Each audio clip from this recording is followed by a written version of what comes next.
ओम इग्नोराय नमः। अपनी लाइफ में मंत्र जरूर उतारें।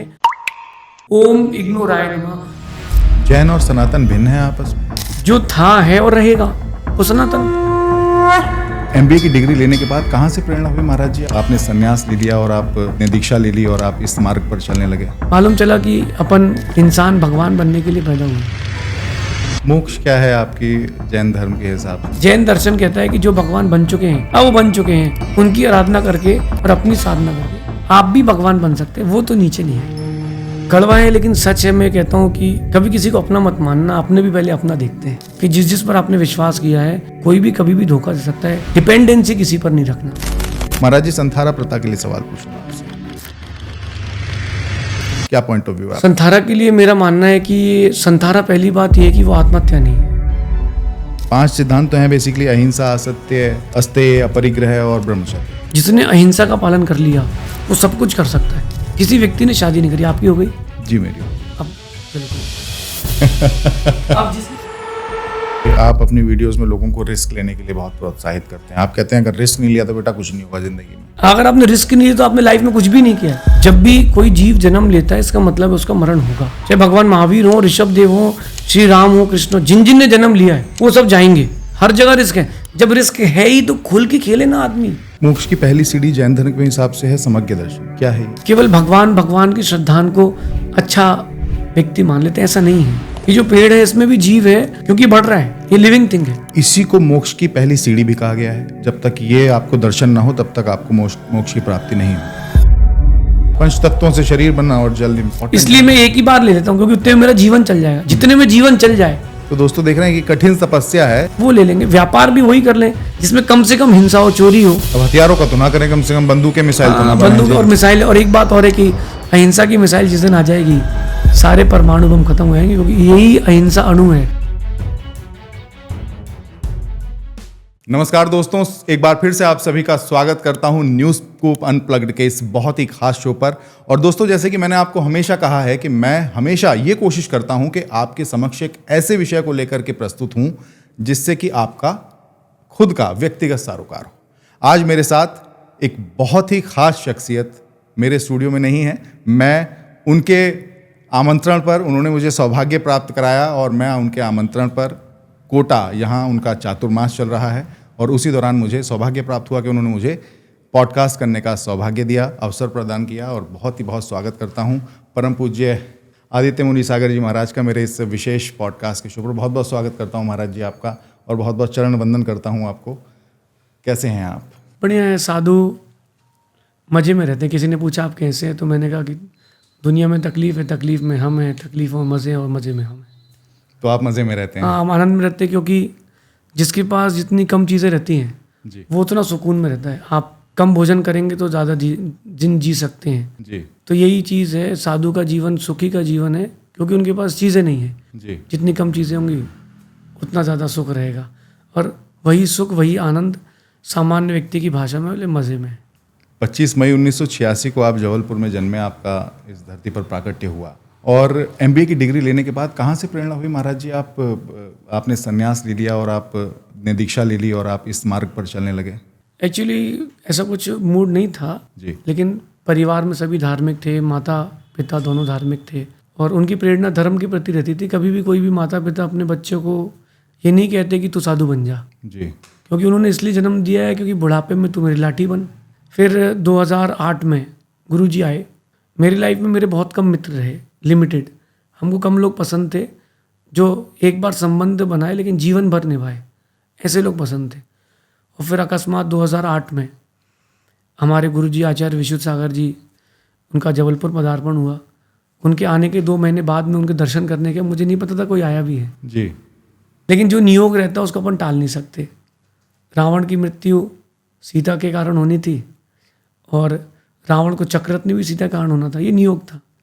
ऐसे कुछ नियोग हमारे जीवन में थे कि गुरुजी के नियोग से ही हमको यहाँ पर आना था। पहली बार दर्शन किए, उन्होंने हाथ सर पर रखा और जो मेरे शरीर में एक बार बिजली सी आई, जी रोंगटे खड़े हुए। फिर मैंने सोचा कि यही आज से मित्र हैं और फिर मैंने धीरे धीरे सत्संग चालू किया। मालूम चला कि अपन इंसान भगवान बनने के लिए पैदा हुए हैं। हमने इंसान इसलिए बने क्योंकि हमें भगवान बनना है। फिर मैंने डाइवर्ट किया। जब मैं उनसे मिला था तब मैं MBA का एग्ज़ाम देने ही गया था। फिर मन बन गया कि अब नहीं, अब अपने को रास्ते खोलना है दूसरों के लिए भी। फिर मैंने ये रास्ता ले लिया। फिर आपने इस मार्ग पर चलने यद्यपि कठिन था, 22.5 वर्ष की उम्र में मैंने ये रास्ता चुना। जी 25 वर्ष की उम्र में मैंने दीक्षा ली और पूरी जर्नी पूरी न्यू थी। वहाँ BBA MBA और अपना हमारा बिजनेस, उससे छूट करके यहाँ पर आना, टोटल कोर्स न्यू था। फिर गुरु जी का आशीर्वाद और अभ्यास, इन दोनों से सब सद गया। इन दोनों से सब सिद्ध गया और आप इस मार्ग पर चल पड़े। मैंने जैसे कि पॉडकास्ट के शुरू में ही कहा, प्रारंभ में ही कहा कि अभी आपका चातुर्मास चल रहा है। चातुर्मास की परंपरा क्या है, मैं चाहूँगा कि आप मेरे दर्शकों को बताएं, क्योंकि मेरा ये प्रयास रहता है महाराज जी कि मैं हर धर्म की बड़ी विभूतियों से अपने दर्शकों को, अपने व्यूवर्स को रूबरू कराऊं और उनके नियम सिद्धांतों के विषय में उनको जानकारी मिले। और जब आपके मुखारविंद से मिलती है तो मुझे लगता है कि वो ज़्यादा ऑथेंटिक हो जाती है। चातुर्मास जो होता है ये बड़ी प्राचीन परंपरा है, अर्वाचीन परंपरा है। और भगवान राम, उनके पहले हुए भगवान आदिनाथ, ये परंपरा उन्हीं की परंपरा से आ रही है। चाहे रामायण पढ़ लें, चाहे आप जैनों के हिसाब से पद्म पुराण पढ़ लें, चाहे भगवान ऋषभ देव का चरित्र पढ़ लें, एक श्रावक हो या एक साधु हो, उसको विश्राम जरूर लेना चाहिए साल भर में। और वो विश्राम जीवों की रक्षा के लिए, अहिंसा के लिए। 4 महीने एक जगह रुक करके, जो बरसात के कारण निमित्त से कीड़े वगैरह हो जाते हैं, गमनागमन करने में मैं जाऊंगा तो जीवों की हिंसा होगी, उस दृष्टि से वहाँ रुकते हैं। रुकने के बाद वहाँ पर जैसे श्रावक रहते हैं वैसा क्रियाकलाप चलता है। जो स्वाध्याय करने के इच्छुक होते हैं उनको स्वाध्याय कराते हैं, जो मेडिटेशन आदि के इंटरेस्टेड होते हैं उनको मेडिटेशन कराते हैं, उनके अनुसार वहाँ ढलते हैं।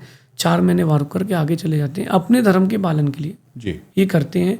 राम ने, मैं जैन रामायण से कहता हूँ, जब श्री राम अपने अलग से नगर बसाने के लिए निकले थे तो दंडक वन के पहले उन्होंने देखा कि अब चातुर्मास का वक्त आ गया है। और चातुर्मास का वक्त निकट होने के कारण उन्होंने उसी जंगल में रुक गए। जो वहाँ देव थे उन्होंने उनके लिए राम नगर बसाया और वो वहाँ 4 महीने रुक करके फिर आगे चले गए। ये भी साधु का यही लक्ष्य रहता है कि रुक करके आगे बढ़ते जाएं। ये आप समझ लीजिए कि 4 महीने रुकना साधु के लिए ये बात है कि रुक करके वो एक झरना बना करके चले जाते हैं। राइट। अब वो श्रावक फिर उसमें से ठंडा पानी, मधुर पानी लेता रहता है और साधु अपने के लिए आगे निकल जाते हैं।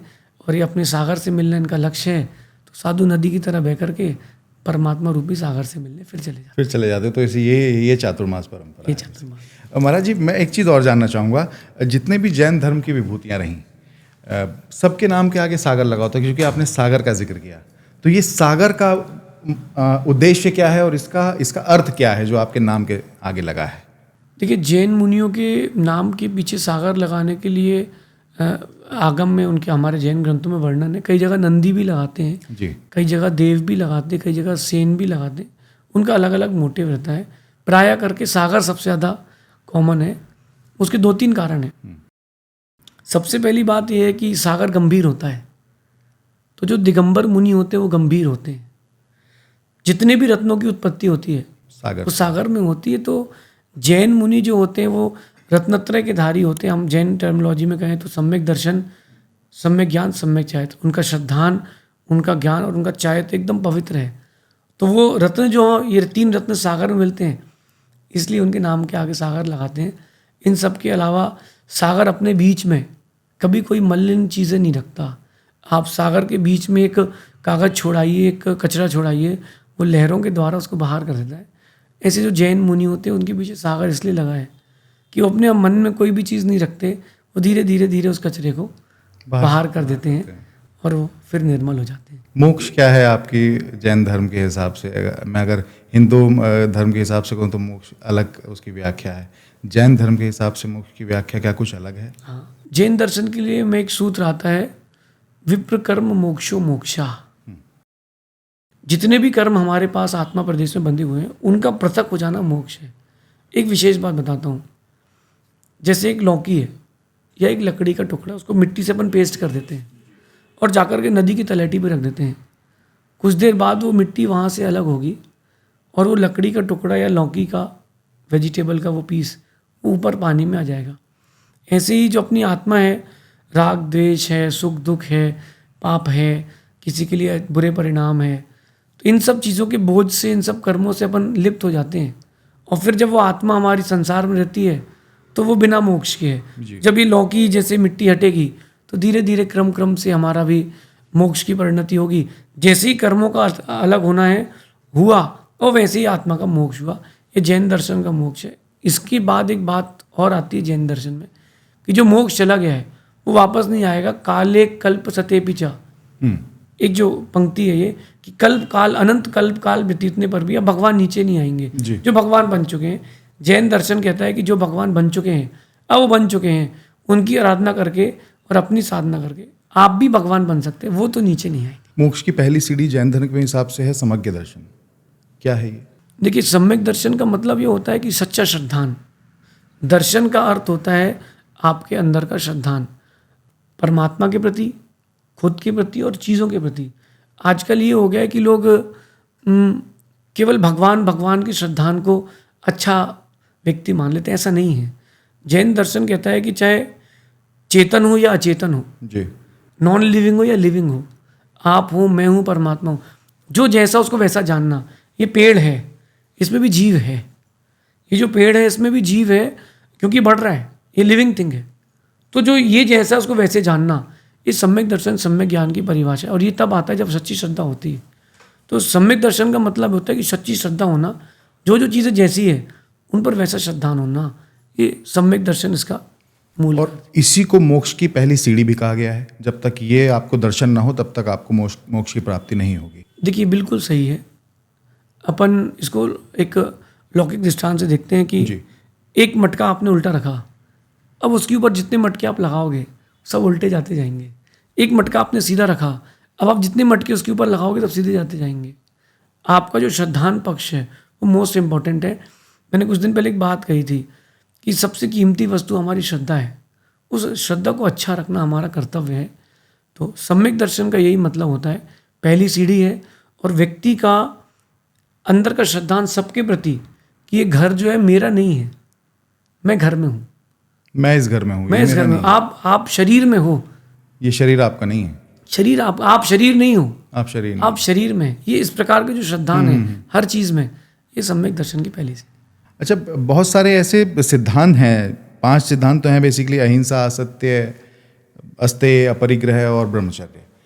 महाराज जी, आपको क्या लगता है कि आजकल के इस कलयुग में क्या इन 5 सिद्धांतों को जैन धर्म के गृहस्थी या जैन धर्म के ही नहीं गृहस्थी, मैं सभी के लिए मैं बात करता हूँ, मानवता के लिए मैं बात करता हूँ, क्या ये कितने प्रतिशत हो रहा है? आपको इसका क्या आकलन है आपका? मेरा मानना है कि इन 5 व्रतों के लिए, 5 भावनाओं के लिए अगर अपन ढूंढें तो 5 जिसके पास हो वो तो उंगली में गिनने लायक मिलेंगे। और एक एक देश या फिर इसका कोई अंश लेने वाले बहुत सारे लोग हैं। इन 5 में सबसे ज़्यादा इम्पोर्टेंट अगर कोई है तो वो है अहिंसा। जिसने अहिंसा का पालन कर लिया वो सब कुछ कर सकता है। मैं आपको बहुत छोटी बात कहता हूँ, किसी व्यक्ति ने शादी नहीं करी, आपकी हो गई? जी, मेरी हो गई। अब चलो कोई बात नहीं। अब जिसकी शादी हो गई है, अब देखना आप, उसको पत्नी की भी चिंता है, परिवार की भी चिंता है। उसका ये फेस था, डबल हो गया है जी। उसके मामा थे, अब उसके मामा ससुर हो गए, चाचा थे, चाचा ससुर हो गए, उसकी फैमिली, उसकी दुनिया डबल हो गई है। लेकिन जिसने शादी नहीं करी उसने अपनी 80% दुनिया की झंझटें खत्म कर ली। शादी नहीं करी, संबंध उतने ही है, अब उसने बच्चे नहीं हुए, कमाना ज़्यादा के लिए किसी के लिए है नहीं। रही बात परिवार की, तो ज़्यादा अटैचमेंट रखेगा नहीं। क्यों? आजकल एक लोकल टेंडेंसी है कि अरे चलो उसके यहाँ शादी में हुई तो अपने यहाँ नहीं आएगा, उसकी वीडियो में लाइक नहीं करो तुम्हारी लाइक नहीं करेगा। तो ये चीज़ है, टेंडेंसी है। तो जब उसने शादी नहीं करी, मत आओ उसकी शादी में, उसके वैसे ही नहीं होना है।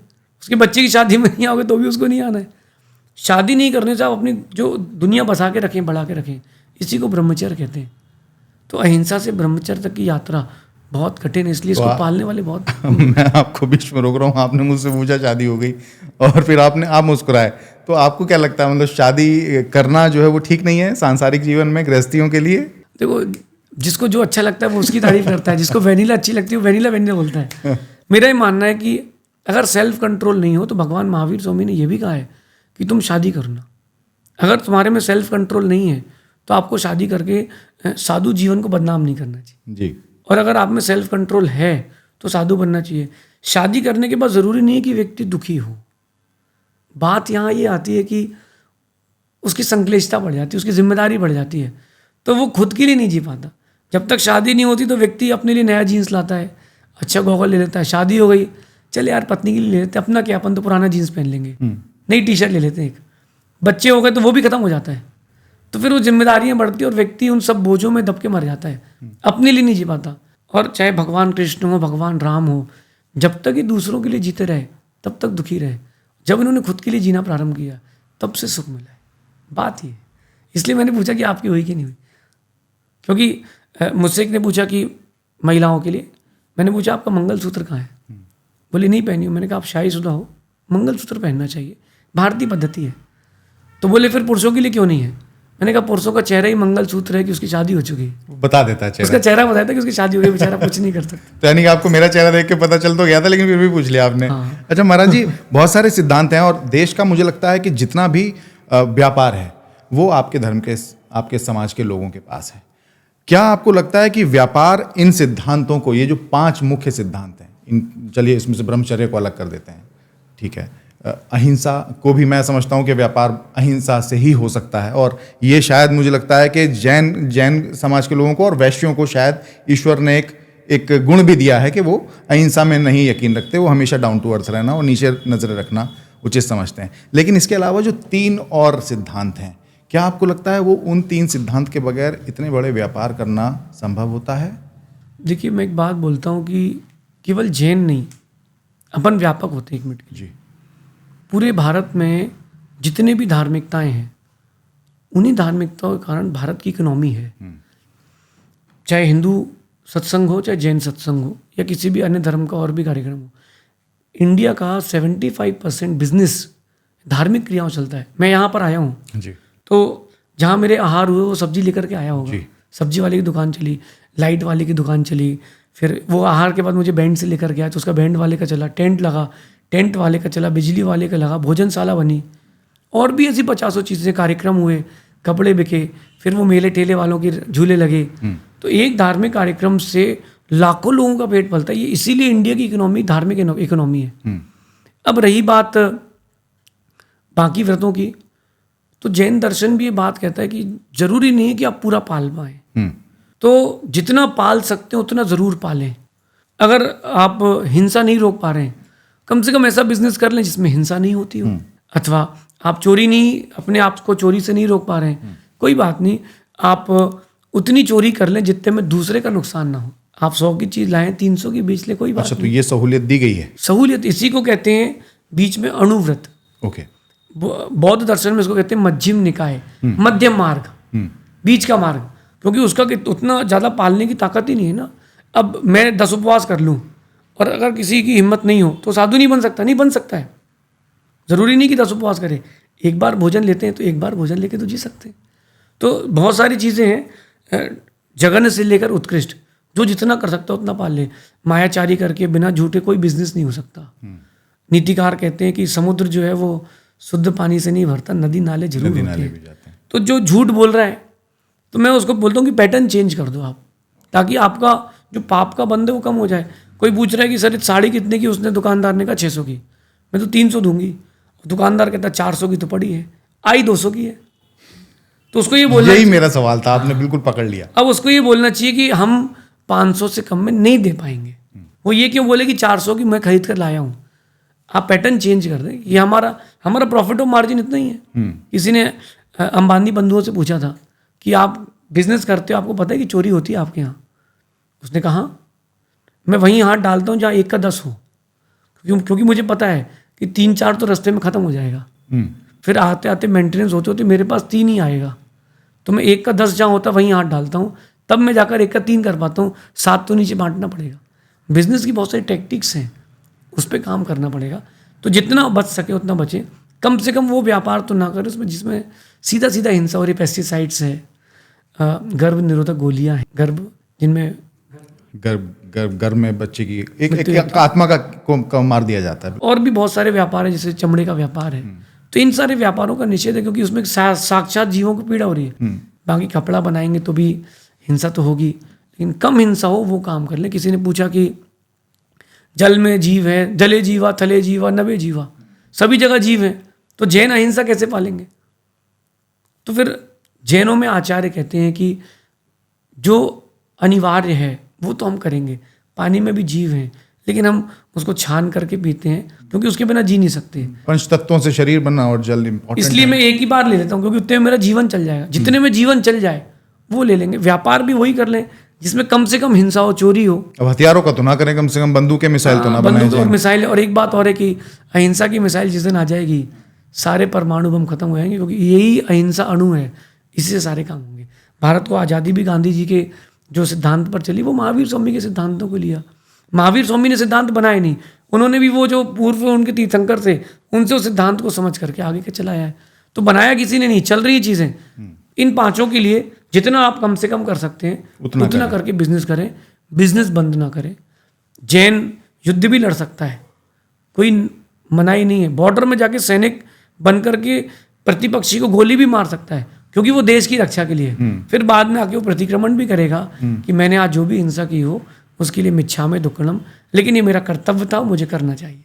बिल्कुल ठीक बात। महाराज जी, अल्प ज्ञान और अज्ञानता मानवता का सबसे बड़ा शत्रु है, आप भी मानते हैं इस बात को। बुद्ध और महावीर को लेकर के, उनकी खासतौर से प्रतिमाओं को लेकर के, बुद्ध नेपाल में जन्मे, लुम्बिनी में जन्मे, महावीर, भगवान महावीर बिहार में जन्मे, ये बड़ा कॉन्ट्रडिक्शन रहता है। कैसे दूर किया जाए इस चीज़ को?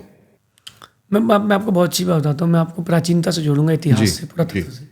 जो गौतम बुद्ध हुए वो भगवान महावीर स्वामी के पहले हुए जी, और महावीर स्वामी उनके बाद हुए जन्म की अपेक्षा से। फिर जब गौतम बुद्ध हुए उन्होंने दिगंबरी दीक्षा ली।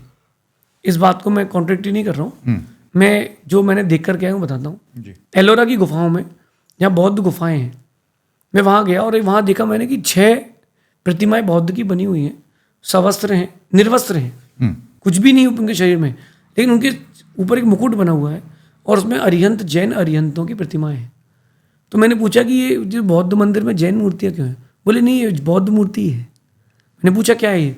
बोले उन्होंने जब बौद्ध ने दीक्षा ली तो दिगंबरी दीक्षा ली, उन्होंने ये अभ्यास किया 1 महीने का उपवास करके कि मैं अपनी आत्मा का साक्षात्कार करता हूँ, सिद्धि करता हूँ। वो हुई नहीं। फिर उन्होंने दूसरे महीने भी उपवास किया। ऐसा उन्होंने 6 महीने किया।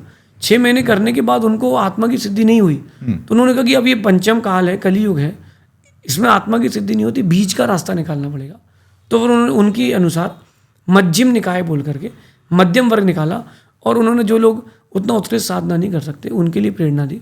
उन्होंने अपने प्रकार से धर्म का प्रवर्तन किया। उन्होंने हमेशा अपने आप को धर्मज्ञ कहा। जो उनके बाद के आचार्य हुए उन्होंने उनको सर्वज्ञ कहा। तो बाद के जो लोग थे उन्होंने भी अपने आप को थोड़ा सा पुशअप करने के लिए सब जोड़ा।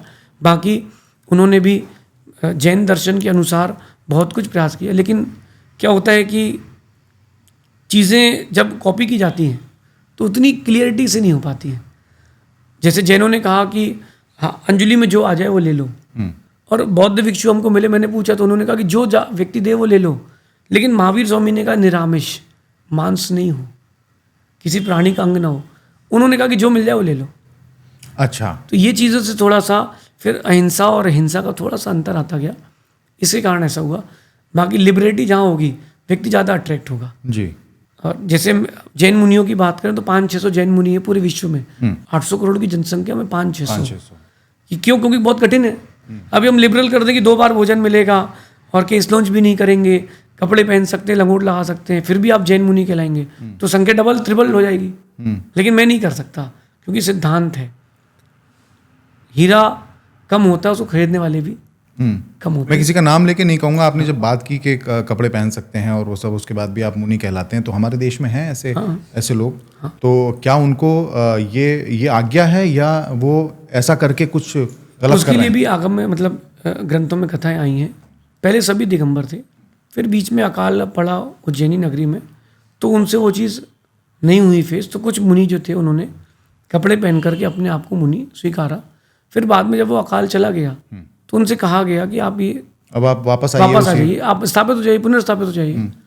तो उन्होंने कहा कि अब नहीं, अब ये बहुत ईजी है, तो उन्होंने उसको एक्सेप्ट किया। ये कथा जैन दर्शन में हर व्यक्ति अपनी बात रखने का अधिकारी है जी। तो मैं जैन दर्शन दिगंबर जैन परंपरा से कथा कहता हूँ। और जो श्वेतांबर परंपरा है हमारे यहाँ की, वो अपनी कथा कहती है कि कपड़े लगा करके मोक्ष जाते हैं। सब अपने अपने तर्क देते हैं। मेरा मानना है कि कितनी मतभेद रहे चलेगा, बस मन भेद ना हो। कल मुझसे किसी ने पूछा कि सनातन क्या है, मैंने कहा जो बोले कि मैं सनातन हूँ वो सनातन है ही नहीं। सनातन जो होगा वो कहेगा नहीं, वो सिर्फ जीवन सनातन का जिएगा। जैन और सनातन भिन्न है आपस में? नहीं, जैन सनातन भिन्न नहीं है। जो था है और रहेगा वो सनातन। सनातन का यही अर्थ होता है ना, जो था है और रहेगा, जिसका निर्माण किसी ने नहीं किया, जिसका विनाश भी कोई नहीं कर जो सकता, अनादिकाल से है, हाँ, अनंत काल तक अनंत रहेगा, काल तक रहेगा, वो सनातन होता है। अब यहाँ देखना आप, अगर हम मानते हैं कि सनातन है सब कुछ, तो परमात्मा ने अगर सृष्टि बनाई है तो सनातन नहीं बचेगा। हम्म, सनातन का अर्थ यही होता है ना कि जो था है और रहेगा। तो अगर अपन मानते कि किसी परमात्मा विशेष ने सृष्टि की रचना की है तो सनातन नहीं बचेगा। तो उसके बारे में सोचना पड़ेगा सनातन बोलने के पहले भी, कि हम कह रहे हैं और वैसा है कि नहीं। आप कह रहे हो कि मैं नॉन वेजिटेरियन हूँ और आपके पॉकेट में जो चॉकलेट है उसमें रेड निशान बना है और आप इजीली उसको खा रहे हो, तो मैं नहीं बोल सकता कि आप नॉन वेजिटेरियन है। तो अपन कह रहे हैं तो वैसी चीज़ें होना भी ज़रूरी है। महाराज जी, बहुत सारे प्रोडक्ट मार्केट में, आपने जैसे चॉकलेट की बात की, मुझे लगता है सब लोगों को इंग्रेडिएंट पढ़ने चाहिए। अब जैसे कि जैन धर्म में तो अनियन गार्लिक यानी लहसुन प्याज खाना भी वर्जित है। जैन फूड अलग ही होता है, लेकिन बहुत सारे ऐसे पैक्ड फूड होते हैं जिसमें कि मैं चूंकि खाने का भी मेरा कारोबार है, स्पाइसेस का बिजनेस करता हूँ, मसाले हम बनाते हैं, तो उसमें लहसुन का पाउडर, प्याज का पाउडर बहुत सारे मसालों में पड़ता है, विशेष रूप से किचन किंग में पड़ता है, लेकिन वो हर घर में यूज़ होता है। तो ऐसी अवेयरनेस के लिए कुछ करना चाहिए महाराज जी? नहीं, अवेयरनेस के लिए करना चाहिए, क्योंकि कई बार अनजाने में पाप हो रहे हैं ऐसे भी लोग होते हैं जिन्होंने कभी प्याज खाई नहीं है। जी। ऐसे भी श्रावक हैं जैन में भी और हिंदुओं में भी, कि जिन्होंने कभी लहसुन प्याज चखी नहीं है, स्वाद जाने नहीं है, और उन्होंने खा लिया, उसको नहीं पता कि उसने खा लिया, लेकिन उसको अनजाने में पाप हो गया। एक दिल्ली की कथा है अभी, एक हस्बैंड वाइफ थे और उसकी जो वाइफ थी वो रेस्ट पे थी, उसको खाना नहीं बनाना था। तो उसके हस्बैंड ने कहा कि आप तुम बाजार से कुछ मंगवा लो। उसने इडली मंगवाई और इडली मंगवाई, खा ली है, और रख ली कुछ कि हस्बैंड आएगा तो वो भी खाएगा। हस्बैंड ने चखा और उसने कहा कि इस चटनी में तो गार्लिक है। तो पत्नी कहती तो मुझे पता ही नहीं, क्योंकि पत्नी ने कभी बचपन से चखा ही नहीं था। तो अपन को अवेयरनेस के लिए करना चाहिए, इसमें ये चीज़ें हैं, अगर आप इंटरेस्टेड हैं इन चीज़ों में तो ले लें, नहीं हो तो ना लें। नहीं हो तो ना। बिजनेस अपनी जगह है, लेकिन किसी की धार्मिकता को अपन नहीं छेड़ सकते। मैंने एक व्यक्ति से पूछा तो उसने तो ये बोला कि मुझे जैन लोगों को होटल में नहीं खाना चाहिए। मैंने पूछा क्यों? बोले अगर वो ग्रेवी भी खाते हैं तो विदाउट अनियन ग्रेवी नहीं बनती, क्योंकि प्रिजर्वेशन कैसे करेंगे? बिल्कुल ठीक बात। 5 दिन की, 6 दिन की, 10 दिन की ग्रेवी डीप फ्राई करके रखते हैं, उसके बाद वो खाते हैं। 5 दिन 10 दिन के उसमें बचेगा क्या? तो विदाउट अनियन वो होता ही नहीं। तो मैंने कहा स्वाद तो आता ही नहीं है। बोले बहुत माइल्ड डालते हैं ताकि वो उसका प्रिजर्वेशन हो जाए, बस। तो अपन को इस चीज़ को अवेयर करना चाहिए। पैसा कमाना अच्छी बात है, लेकिन किसी का धर्म भ्रष्ट करके पैसा कमाना, वो तो क्योंकि अभी आजकल जो ऑनलाइन में चल रहा है, एक अभी लेटेस्ट घटना हुई, एक बच्चा कह रहा था पापा अपने फादर से, पापा अपन ने पनीर की सब्जी बनाई, इसमें वो भी आई, स्टिक भी साथ में आई है। तो उसने स्टिक की उठाया, क्या है? तो वो हड्डी थी। तो ग्रेवी दूसरी वाली डाल दी होगी, जो भी हुआ हो। फिर उसने फ़ोन लगाया, केस वेस हुआ, लेकिन बेचारे ने खा तो लिया, उसको क्या दुख हो रहा होगा वही जानता है। तो व्यवसाय अपना है, धार्मिकता भी अपनी, दोनों का ध्यान रखें। मेरा मानना है कि जो इसमें बीच में वाइट पर्दा लगा के रखता है उसका बिजनेस ज़्यादा चलता है। जो छुपा के रखता है, जो छुपा के रखता है उसका कम चलेगा, कुछ दिन बाद बंद होगा।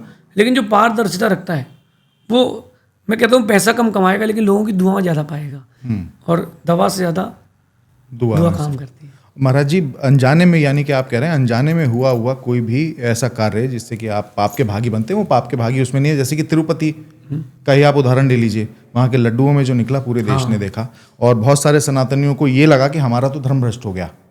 तो आपका क्या कहना है कि ऐसे में धर्म भ्रष्ट ना माने वो लोग, क्योंकि अनजाने में हुआ, उनको तो पता नहीं। देखिए, ऐसा है कि हर दर्शन में प्रायश्चित का विधान है।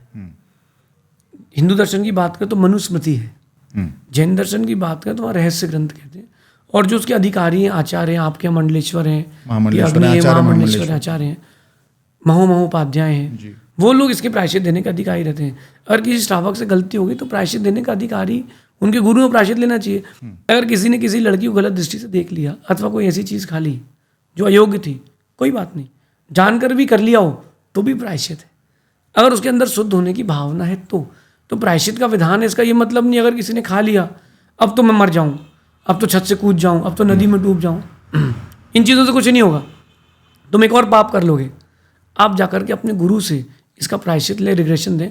इसी को आप देखना क्रिश्चियंस में क्या किया है, कन्फेशन, यही पैटर्न यहीं से गया है। कन्फेशन, फादर चेहरा नहीं देखते, व्यक्ति कन्फेशन करके चला जाता है, उसको हल्का हो जाता है। लेकिन ये अधूरी प्रक्रिया है। इसके बाद कन्फेशन के बाद उसको प्रायश्चित में क्या दिया है? हल्का तो वो हो गया, कचरा तो उसने घर पे लाना बंद कर दिया, लेकिन सफाई नहीं हुई। इसलिए प्रायश्चित का विधान हिंदू दर्शन में, मनुस्मृति में, जैन दर्शनों में, रहस्य ग्रंथ में है, और इसी को ध्यान रखना चाहिए। शुद्ध अंतःकरण से किया गया प्रायश्चित आपके पाप को धो सकता है। कई बार ये भी हो जाता है कि साधुओं के बारे में अपन सुनते हैं कि उनका ये अपवाद हो गया और ऐसा हो गया। जो लोग ये अपवाद करते हैं, न्यूज़ में डालते हैं, इसकी अपेक्षा मैं आपको बहुत क्लियर बात कर रहा हूँ, है तो वो इंसान ही, जिससे गलती हुई है तो वो इंसान ही। तो पहले उसको इंसान मानो, बाद में परमात्मा मानो। उनके आपके ग्रंथों में, हमारे ग्रंथों में भी लिखा है कि अगर साधु से भी गलती हो जाती, क्योंकि है तो इंसान ही, तो उसके लिए भी प्रायश्चित लिखा है। यूँ बाजार में सरेआम उसकी इज्जत को उछालना, ये किसी भी प्रकार से सम्मत नहीं। गलती हो जाए ना हो, ये बात की बात है, लेकिन उसको पब्लिकली नहीं करना चाहिए। इससे साधुओं के प्रति जो श्रद्धान है वो खत्म हो जाता है। जो कुछ लोग अच्छे हैं वो भी बेचारे किस्मत की तरह पिस जाते हैं। एक मछली वही तालाब को गंदा कर जाती पूरी तरह से। महाराज जी, अभी पिछले दो सवाल पहले मेरे, आप व्यापार की बात कर रहे थे, मुझे उससे एक सवाल मेरे मन में जागा।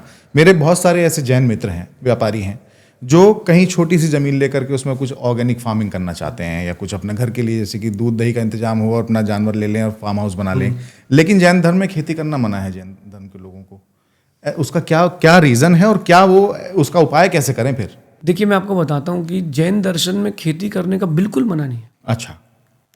इवन दो अगर अपन अभी एमपी में है या राजस्थान में है जी, आप दिल्ली में हो, कभी आप नीचे उतरना मेरे साथ साउथ में, 80 to 95% जैन खेती करके जीवन जीते हैं। अभी गुरुजी का चातुर्मास महाराष्ट्र में नांदनी में चल रहा है, वहाँ 1000 घर जैनों के हैं और 1000 के 1000 किसान हैं। ये भगवान ऋषभदेव ने हमसे कहा था, 80 कृषि विद्या वाणिज्य शिल्प। भगवान ऋषभदेव ने कहा कि कृषि करो, उन्होंने एक लाइन और जोड़ दी, या तो ऋषि बनो या फिर कृषि करो। तो जैनों को कृषि करना चाहिए, लेकिन जो आजकल का फेज चल रहा है पेस्टिसाइड्स आदि का, वो नहीं डालना चाहिए। बहुत सारी चीज़ें और भी आ गई हैं। यहाँ पास में एक नानता करके जगह है, मैं वहाँ गया, ज़मीन से 2 फीट ऊपर सब्जियाँ होती हैं, और वो नीचे जो है वो फ्लोर है, सीमेंटेड फ्लोर है, और मिट्टी का भी प्रयोग नहीं करते, वो बुरादा वगैरह लेकर के नारियल का, इससे वो सब्जी बनाते हैं ऑर्गेनिक। और कह रहे उन्होंने मेरे को मशीन दिखाई, टमाटर उनको अगर 50 ग्राम का चाहिए तो पूरे टमाटर 50 ग्राम के चलेंगे, जिस कलर के चाहिए उस कलर के रहेंगे, खट्टे चाहिए तो खट्टे रहेंगे, मीठे चाहिए तो मीठे रहेंगे। और ये पूरी ऑर्गेनिक खेती हो रही है, जैन है वो कर रहे हैं। जैनों के लिए ऑर्गेनिक खेती करना करें, पेस्टिसाइड्स ना, जिसमें कि जीव हत्या ना हो। जीव हत्या अगर हो भी रही हो तो कम हो। जैसे पानी डालते चावल के खेत में, तो वो तो छान के तो कोई नहीं डालेगा जी, फिर भी कर ले, लेकिन कम हिंसा हो। हिंसा तो होगी कृषि में भी, क्योंकि अब खेती, अब जमीन को जोतने में बहुत सारे कीड़े जमीन में होते हैं वो। अच्छा, जैसे कोई बोले कि कृषि करने में हिंसा है जी, तो कोई भी ऐसा बिजनेस नहीं जिसमें हिंसा नहीं हो। मैंने ज्वेलरी का बिजनेस किया बहुत लंबे टाइम तक जी, उसमें भी बहुत हिंसा है। लाइट जलती है, कीड़े गिरते हैं, उस कीड़े को खाने के लिए कॉकरोच आता है रात को, दुकान बंद करने के बाद कॉकरोच खाने के लिए चूहा आता है, चूहे खाने के लिए बिल्ली आती है, तो वो तो होता ही है।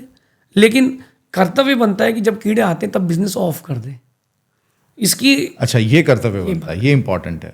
मैं भी बिजनेसमैन था, तो जब जिस समय कीड़े आते थे 7 से 8, उतने समय में अपनी दुकान की लाइट बंद रखता था। जो भी कस्टमर है, आप डाइवर्ट हो जाइए, आपको कहीं और जाना तो यू कैन गो, लेकिन कन्वर्ट करना पड़ेगा आपको, क्योंकि इतना सारा पुण्य कमाया, इतना पाप कमाया, तो आपने अल्टीमेटली अपना नुकसान कर लिया।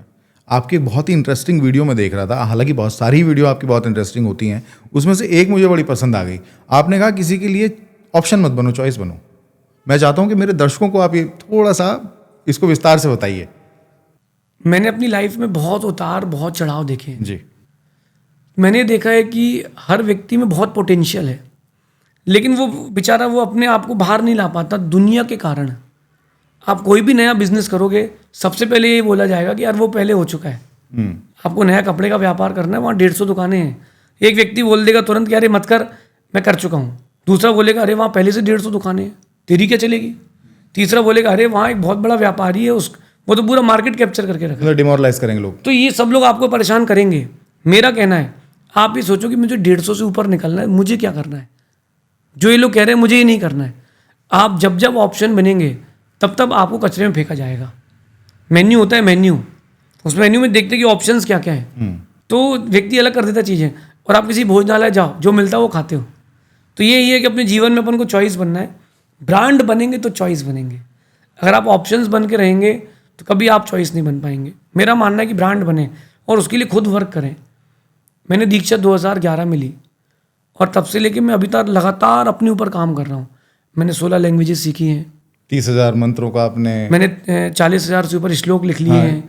लेकिन ये मैंने खुद के लिए लिखे हैं और मैं ये नहीं चाहता हूँ कि व्यक्ति मुझसे अट्रैक्ट हो, थर्ड पार्टी मुझसे अट्रैक्ट हो। मैं कभी नहीं चाहता हूँ।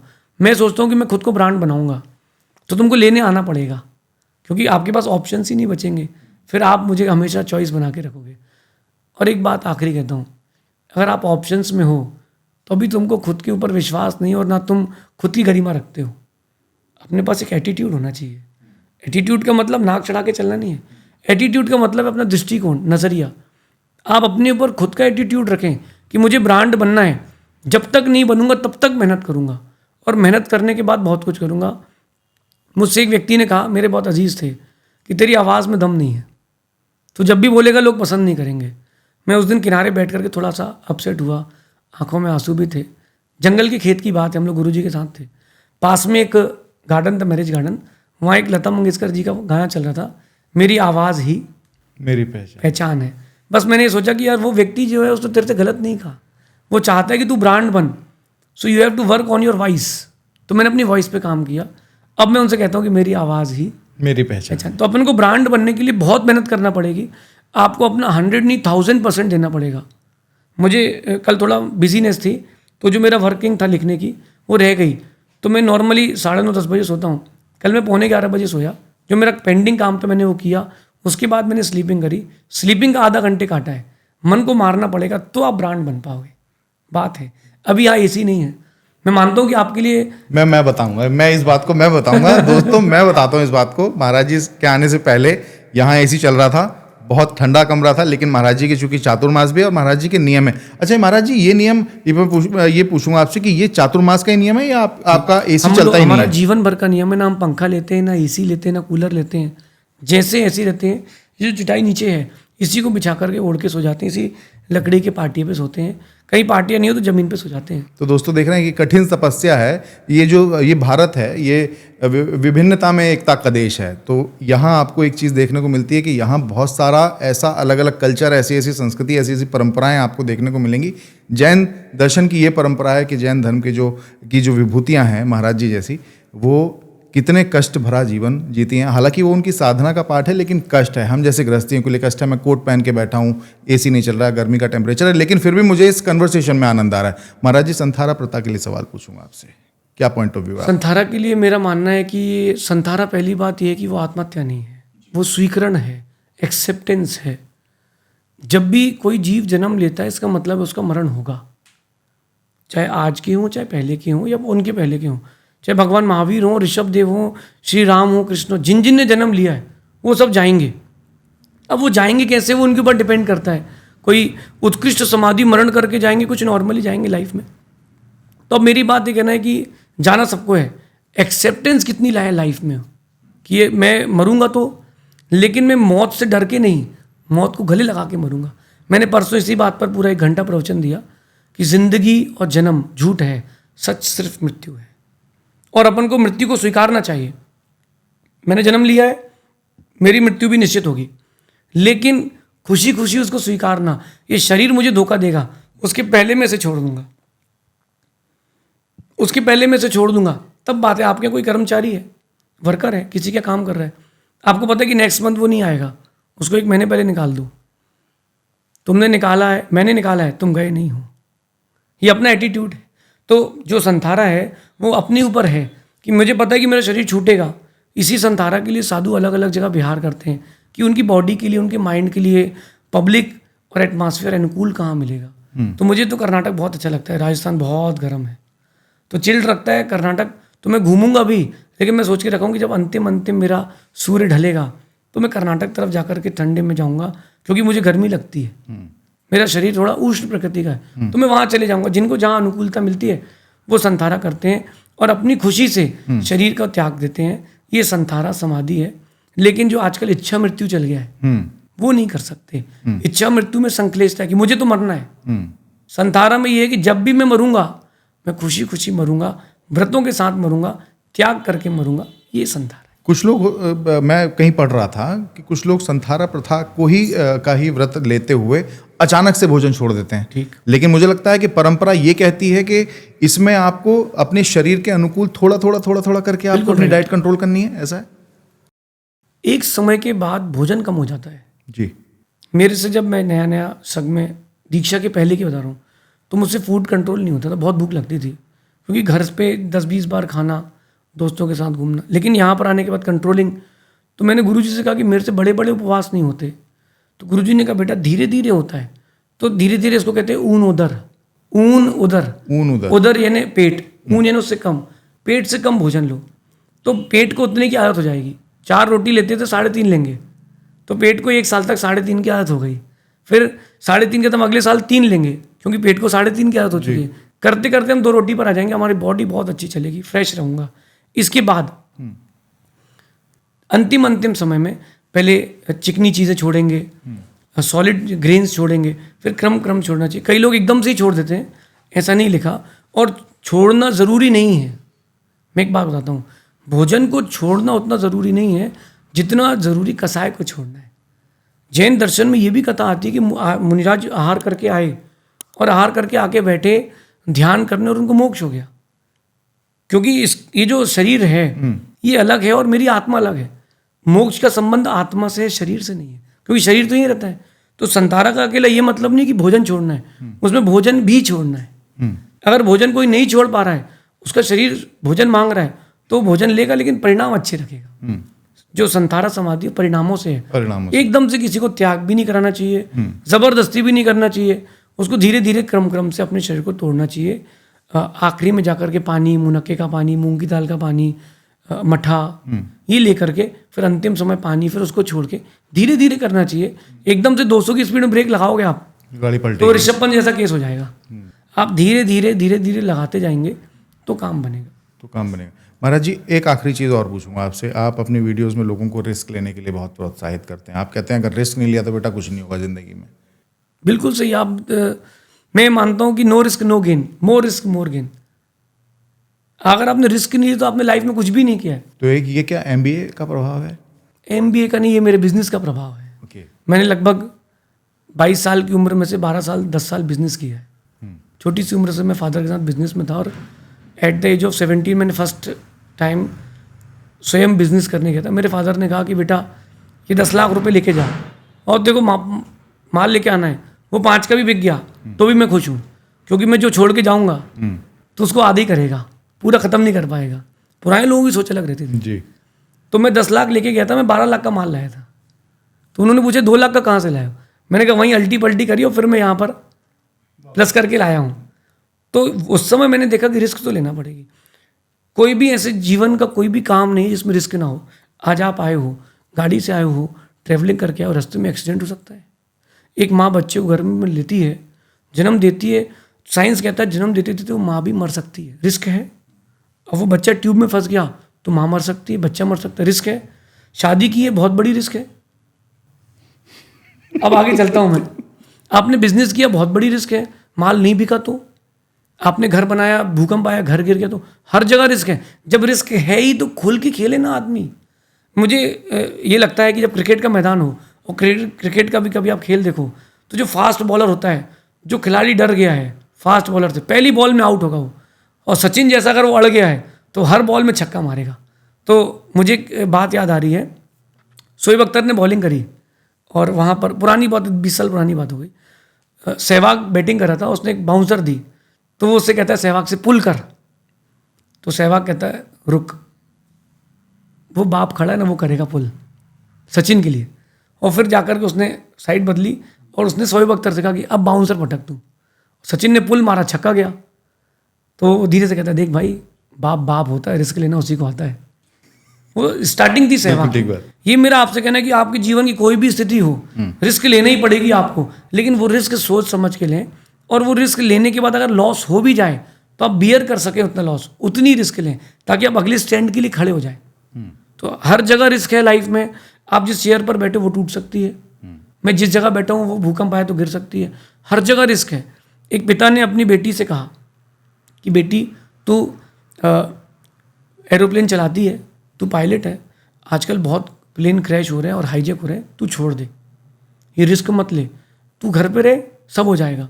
बेटी ने कहा पिताजी आप पलंग से उठो, बाहर बैठो। बोले क्यों? बोले 99% लोग पलंग में लेट के मरते हैं, तो आप रिस्क क्यों ले रहे हो पलंग में बैठने की? पिता को समझ में आ गया कि रिस्क लेना पड़ेगी। आप जितना ऊंचा उड़ना है, ट्रेन में, बस में, फोर व्हीलर्स में, इनमें कम रिस्क रहती है, रिस्क ज़्यादा रहती है फ्लाइट में। यहाँ तो कूद सकते हो, बच सकते हो, नदी में गिर गए, वहाँ अगर बंद हो गया इंजन तो बस भगवान का भज अरिहंतम करो, क्योंकि टाटा समाप्त है। रिस्क लेना पड़ेगी, बिजनेस में हो, लेकिन रिस्क किसी के कहने से ना लें। अपनी शक्ति, अपनी पावर देख के लें कि अगर वो रिस्क ली, सक्सेस नहीं हुए तो भी कोई बात नहीं, मैं अगले स्टैंड में हूँ।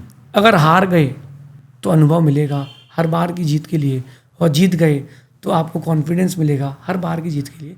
इसलिए रिस्क लेना बहुत अच्छा है। मैं भी रिस्क लेके आया हूँ। मेरे पास घर है, ना पैसा है, ना कोई ट्रस्ट है, ना कोई संस्था है। ये मेरी पिच्ची है और मेरा कमंडलू है, ये दो चीज़ मेरे पास हैं। हम जाते रात को, अगर कहीं जगह नहीं मिली तो मैं खेत पे सो जाता हूँ, शमशान में सो जाऊँगा, हमको कोई दिक्कत ही नहीं है। ये रिस्क लेके निकला हूँ। आज आपके पास जेब में पैसा है तो आप शाम को भोजन कर सकते हो, मेरे पास कुछ भी नहीं है। कल मेरा आहार या भोजन कहाँ है मुझे ये भी नहीं पता, टोटल रिस्क है। मैं रिस्क लिया हूँ इसलिए ऊंचा बैठा हूँ। रिस्क तो लेना पड़ेगी। राम ने भी रिस्क ली तब वो लंका को जीत के आए। हाँ, तो रिस्क तो लेना पड़ेगा। महाराज जी, एक चलते चलते एक संदेश मैं अपना चाहूँगा, मैं अपने आपका संदेश कह लूँ या आदेश कह लूँ। परम पूज्य तरुण सागर जी महाराज को मैं याद करते हुए, उनकी कड़वी लेकिन बहुत बड़ी बड़ी बातें और बहुत ही अच्छी बातें उनकी होती थी, और मुझे लगता है कि जीवन को बदलने वाली बातें होती थी। मैं चाहूँगा कि ऐसा ही कोई संदेश मेरे दर्शकों को आपके मुखारविंद से सुनने को मिल जाए। कड़वा है लेकिन सच है। मैं कहता हूँ कि कभी किसी को अपना मत मानना, अपने भी पहले अपना देखते हैं। सबकी मदद करके मैंने देख लिया, अपने भी पहले अपना देखते हैं। आपका सगा भाई भी क्यों ना हो, कितने ही खास क्यों ना हो, आप उससे बोलना कि यार मेरे को यहाँ पर यार 300 छाते चाहिए, वो हिसाब लगा लेगा, 10 रुपये छाता बचा लूँगा। अपने भी पहले अपना देखेंगे, कुछ भी हो जाएगा लाइफ में। आप ये बात मान के चलना कि जिस पर आपने विश्वास किया है, कोई भी कभी भी धोखा दे सकता है। डिपेंडेंसी किसी पर नहीं रखना, स्वयं पर डिपेंडेंट रहना, ना वाइफ पर, ना माँ पर। संबंध सब रखना, संबंध कोई ख़त्म मत करना, लेकिन डिपेंडेंसी किसी मत रखना, क्योंकि कब कौन धोखा देगा कोई भरोसा नहीं है। रावण के भाई ने उसको छोड़ दिया, कोई भरोसा नहीं है। राम के भाग्य ने उसको छोड़ दिया, कोई भरोसा नहीं है। डिपेंडेंसी किसी पर ना रखें, अपन सेल्फ डिपेंडेंट रहें। अगर आपने कोई काम किसी से कहा और नहीं किया, तुमको संक्लेशता होगी, मन खराब होगा कि यार जब उसको ज़रूरत थी तो हम नंगे पैर भागे, और जब हमको ज़रूरत है तो उसके यहाँ पानी गिर गया। ये नहीं होगा। आपको सेल्फ डिपेंडेंट रहना है। ब्रांड बनना है तो आपको खुद पर आश्रित होना पड़ेगा। मुझे किसी पर कोई डिपेंडेंसी नहीं। मुझे पता है कि मैं जो हूँ वो मैं ही कर पाऊँगा, दूसरा मेरे लिए कुछ नहीं कर पाएगा। ये अपना पॉडकास्ट हो गया, बात हो गई। अब ये चलेगा कितना? अगर इस पर मैं चले जाऊँगा तो मैं दुखी हो जाऊँगा। जो चलेगा तो चलेगा, मेरी डिपेंडेंसी नहीं है। आप नहीं भी आते तो भी मैं तो मैं ही रहता। मैं नहीं भी बोलूँगा तो आप ही रहोगे। भले अपनी पहली मुलाकात है, लेकिन यहाँ से जाने के बाद आपको लगेगा कि हम पहले ज़रूर मिले हैं। ज़रूर। ये हम डिपेंडेंट हैं, हम इंडिपेंडेंट हैं। मुझे किसी पर कोई डिपेंडेंसी नहीं। आप सबसे, मेरा जो भी श्रोता उनसे कहना है कि किसी पर डिपेंडेंसी ना रखें, सेल्फ डिपेंडेंट हो, रहें सबके साथ, लेकिन आँख बंद करके किसी पर विश्वास नहीं करना, क्योंकि कब कौन धोखा देगा भरोसा नहीं है। ये शरीर बैठा है, आज बात कर रहा हूँ, कल गिर जाएगा, कोई भरोसा नहीं है। 1 मिनट में इमारत गिरती है, 1 मिनट में शरीर धोखा देता है। कुछ भी हो सकता है। सेल्फ डिपेंडेंट रहें, किसी पर विश्वास ना करें। सबसे पहला अगर कोई छुरा भोंकेगा पीठ में तो तुम्हारा अपना होगा, ये बात पक्की है। और ये बात आपको प्रैक्टिकल लगे ना लगे, लेकिन मेरी बात 2-4 महीने में समझ में जरूर आएगी। आत्मनिर्भरता सफलता का सबसे बड़ा मंत्र है।